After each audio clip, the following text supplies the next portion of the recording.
And go through the deadlift from blocks. So I'm going to show you two variations, 2 blocks and 1 block. The main difference will be for the 2 blocks will be people around my height, so 5'11", 5'10", even higher. Yeah. So if you're a shorter person, mainly the shorter girls, where you're maybe around 5'5", it's probably best you go down to 1 block because the 2 blocks will be too high. Yeah. So going from the blocks, main purpose we're going to do this movement is to break down the movement. It's going to emphasize your glutes, back and hips more, but also we're going to work the sticking point of the movement. Yeah. So during the program we actually start to break down the movement, pull it apart, work different parts of it, and then we're going to put it back together as a whole. And that way you make the whole movement stronger. Yeah. So coming from this position here where we're about mid-chin and we're starting at this height, this is usually part of the movement where there's a sticking point and where people will find it very hard. So if we train that part of the movement, it will get stronger. Yeah.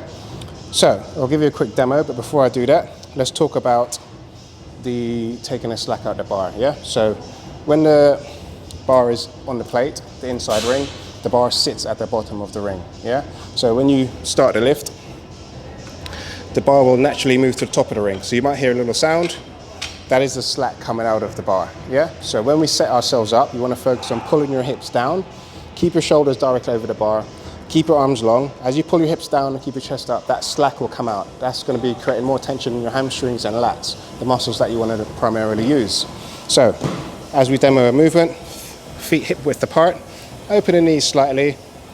You can go with the mixed grip, shoulders directly over the bar, pull yourself in, take the slack out, push the ground away. As you come to the top, lock out your knees, move the hip to the bar, hips back, stand down. So start tight and controlled, slack out the bar, speed to finish. Lock your knees and hips. Okay, so now I only have 1 block underneath the bar.